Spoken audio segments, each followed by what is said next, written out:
It's Dr. Mallow slash Driss MJY here, and we're back. It's been like maybe a month of me consistently uploading. Y'all better be happy and better be hearing praises in the background. Let me hear them. Alright, now we're good. So basically, I'm gonna tell y'all the story of how I crashed my car, well, not my car, but like the family car basically, and got in trouble for it. It was a pretty interesting day to say the least. So basically, I woke up, got myself ready for the day, went downstairs, ate some oatmeal, you feel me? Sadly, I don't have any snacks with me today. I know I'm kicked out of the whip, you feel me? I'm sorry. But, I was eating some oatmeal, relaxing, watching some YouTube. Then my friend Jay hit me up and he's like, yo, can you come pick me up and take me downtown? And I'm like, alright, bet, I got you, dog, don't even trip. I go up and I ask my folks and I'm like, I knock, and the first thing that I noticed was it wasn't my dad that was awake, it was my mom, which was kind of interesting because typically my dad is also up. But she's like, yeah, go ahead, take the red car. And I'm like, alright, bet. So I get myself ready because look, I got a reputation in these streets. I'm the drip master. I be looking drippier than the ocean, man, you know what I'm saying? I be drippier than Hurricane Katrina herself. She's salty right now, you feel me? So I went, put on my drip for the day, and as I'm going to get the red car was a Lincoln, you feel me?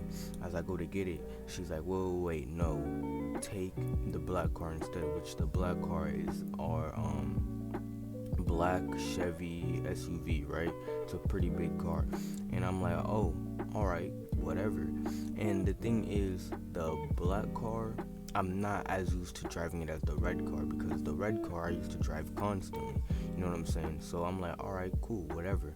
Hop into the car, and this is like my first few times driving by myself, so I'm feeling a little hyped up, you feel me? I turn on my music, I'm jamming as I'm skirting off the lot, you feel me? I'm having a good time, and I start heading over to my man's house, you feel me?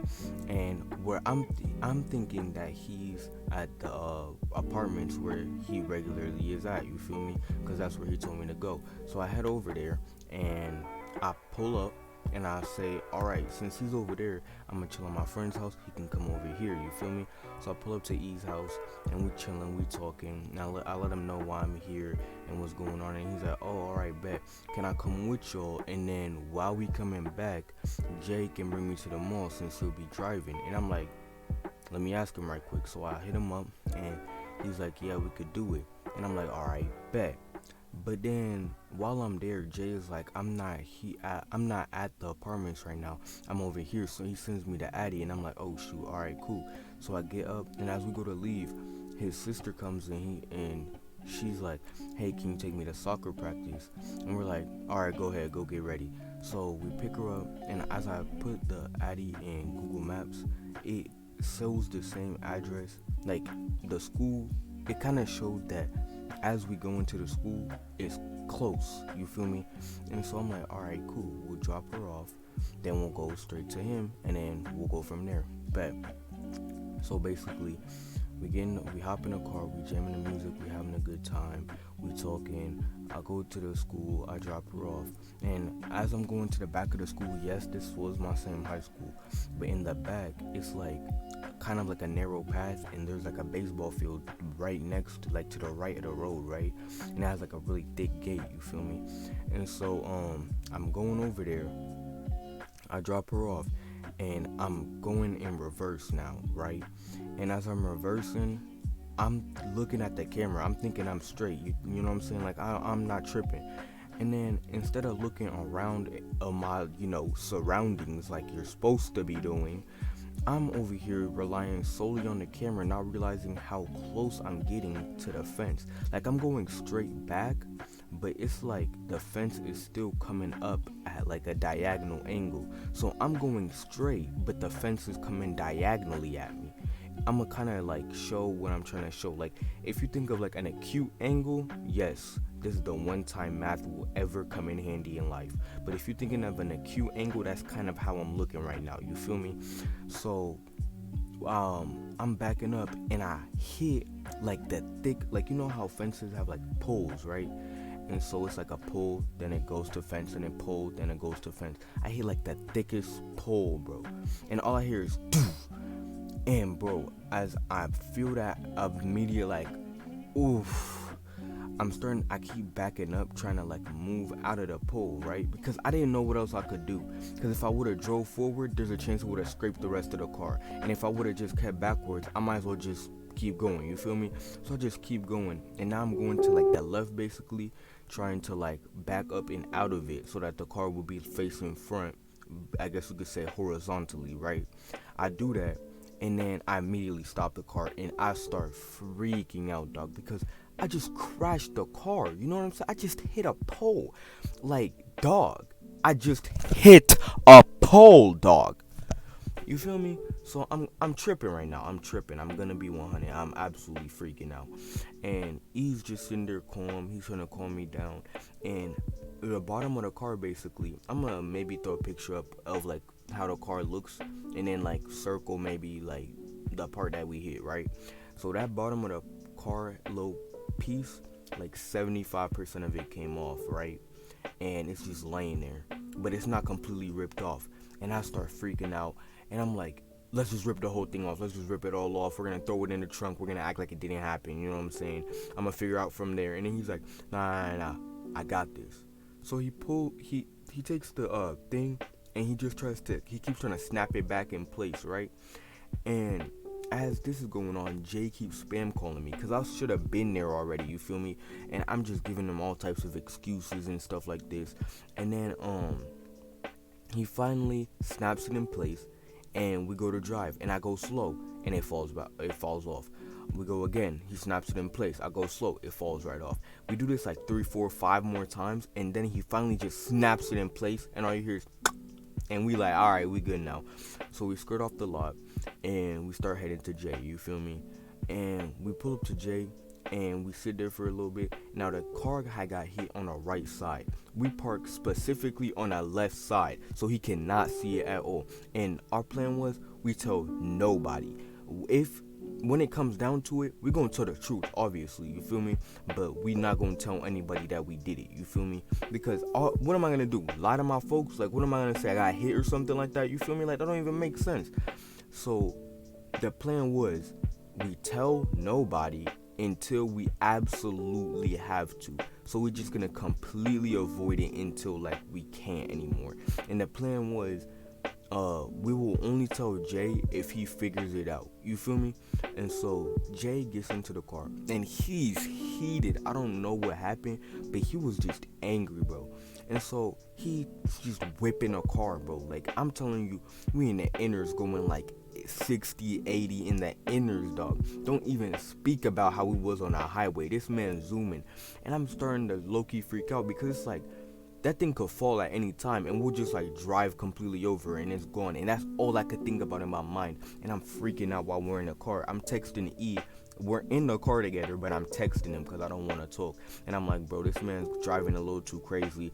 The thing's gonna fall off. It's gonna rip. We're gonna get caught. All this stuff. And he's just like, bro, relax, cause I relax. And I'm like, all right. We get to the college place that he need to go to. We get what we need to get done, and we hop back in the whip, and we start heading back home. You feel me?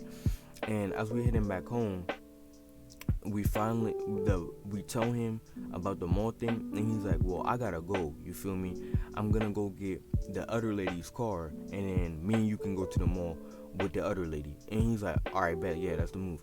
So they're like, Driss, you gonna take the car and you can just head back home, and we're gonna go do our thing. And I'm like, all right, cool.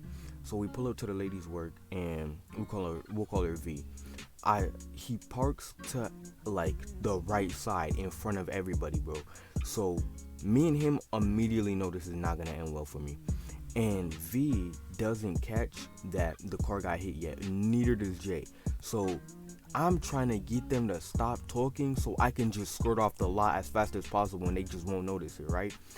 Finally, it's time for me to skirt off the lot. As soon as I get halfway to passing them, not even halfway, just like V went to do something, and as soon as I get into the front seat to go drive, Jay notices that the car got hit, and he's like, He runs up. He's like, Driz, what happened to the car? Did it get hit? When did it get hit? And I'm like, oh, it already happened. It happened like last week. You feel me? Straight cap. And then I just start. I skirt off the lot. You feel me? And then, um, I'm thinking I can't necessarily go directly home because if I go straight home, I'm gonna get killed. There's no doubt about it. I will die if I go home. You feel me? Death is the Grim Reaper is sitting at my door waiting for me. You know what I'm saying? Like I can't go home right now. So my plan was my uncle knows about cars. I'ma head to my uncle's house. He can tell me how screwed I am. Basically, leverage me out, then call my folks from there and then, see, you know what I'm saying? So that was my plan basically.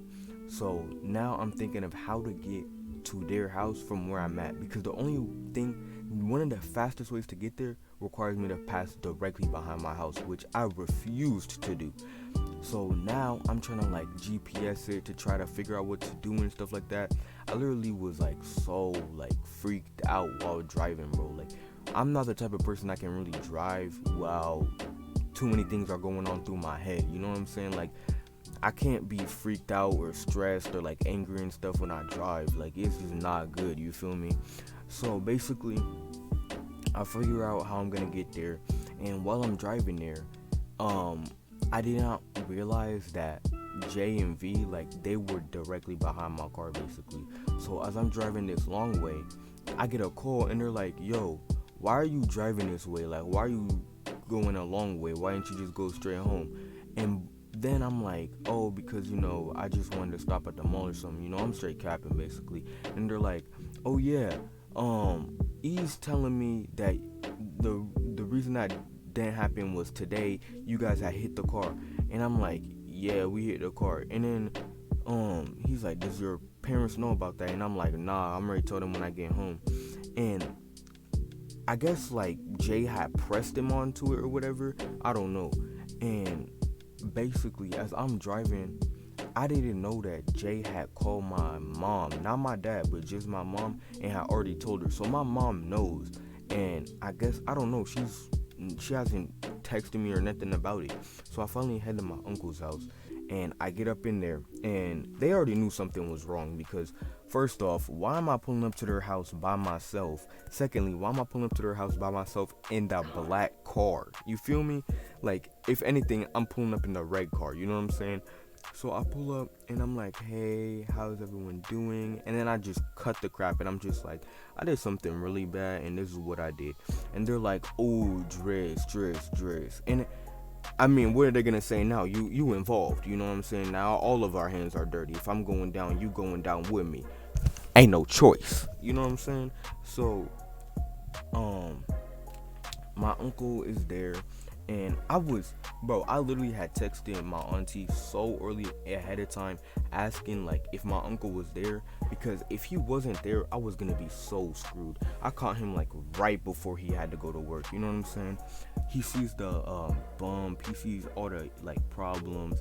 He tells me what's gonna happen, like what needs to be done to the car and stuff like that. Then they basically break it down to me. They're like, "Dog, you're screwed. Your parents are gonna be heated." They tell me what they're gonna do. My uncle had to leave, so it's just me and my auntie at this point. You feel me? Either that or my uncle didn't leave yet. Nah. Yeah, it was just me and my auntie. So she calls them up, and my dad, he was like in a great mood. Like he was laughing and joking and stuff. But then like immediately, like he got so serious and so freaked out. So they head down, and before anything could happen, they just like as soon as they got here, as soon as they got there, my auntie went out and talked to them, and bro, my dad came into the house heated. When I tell you this man was hot, I'm talking emoji movie anger hot dog. Like, oh my goodness, if I was at home and that had happened, I'm telling you, I would have got beat like it was the jungle. But my dad was so mad, he literally just went home, like, because they came in the red car. He straight up just went home, like he couldn't even deal with it. And then my mom, I had talked to my mom, I had talked to my auntie. We figured out like how I'm gonna deal with the situation type stuff, you feel me? And then we kind of went home, we talked it out. I'm pretty sure, my folks, they were mad about it, but they weren't too pressed about it. You feel me? And then I took my punishment to the chin. You feel me? And we kept it pushing. Moral of the story: if you're going to A, don't go A B C. No, you gonna get caught up somehow. Just go to A and come back. You know what I'm saying? Like, unless you intend on going to A, B, and C, don't go to side missions. My journey was to go get Jay, bring him to his college, come back. That was it. If I would have just done that, then none of that extra stuff would have happened. You know what I'm saying? So if you doing something, just do what you gotta do and get it over with. You know what I'm saying? And the second moral of the story, dude, never go home. If you know you're gonna get in trouble when you go home, don't directly go home. Figure out some sort of way to leverage your situation. Look, you gotta be playing chess, dog. You gotta be low key, like one step ahead of your folks. You know what I'm saying? If I would have went directly home, I don't even think I would be alive today to tell y'all this story. If I'm being 100, you know what I'm saying? So just be a little smart with your situations. Be very aware of your surroundings and do what you said you was gonna do. Anyway, I'm gonna catch you on the flip, maybe next week, maybe not, I don't know. I gave y'all a month of consistent uploading. I haven't taken down the previous videos and I'm still not seeing no love. So I need y'all to like, share, and subscribe to show me that y'all really watching these, you feel me? Anyway, I'm gonna catch y'all on the flip. Dr. Mallow out.